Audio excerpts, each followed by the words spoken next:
Okay, this is a quick introduction video on how to use Desmos when ordering real numbers. As you can see here in Desmos, you are given a coordinate plane, and so we can take the numbers here that's listed and make a number line with those. And what I'm going to do is, let's say the problem reads, list the real numbers in order from least to greatest. Well, in order to get them on the number line, we're going to put x equals, and the first term is 5/10. Okay, and as you can see, it made a line on 5/10. You can zoom in, zoom out, whatever you would like to do. Okay, and then I'm going to go to the next term, and I'm going to enter all the terms by putting x equals first.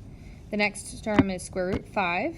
Okay, so I see it's in between the two whole numbers 2 and 3, and it's greater than 5/10. The next term is x equals negative 1 and 25/100, and that's red, the red line. The next term is, I'm just going to zoom up, negative square root 10, x equals negative square root 10, and finally x equals 6. So because it said least to greatest, we're going to go from left to right. Remember, the further you are away from 0 on the left-hand side, the smaller the number is.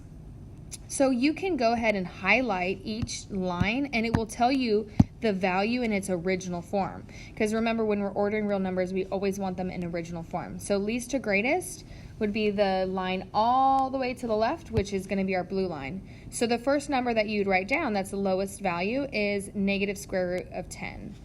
Then the next one is the red line, which is negative 1 and 25/100. We have the purple line of 5/10. The black line of square root 5, and finally the green line of 6.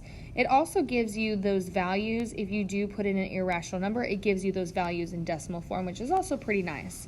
So this is how you would order real numbers. And then if you're doing greatest to least, remember it's just backwards. We're going to do from right to left because the greatest value on this one would be 6. So you would just go backwards.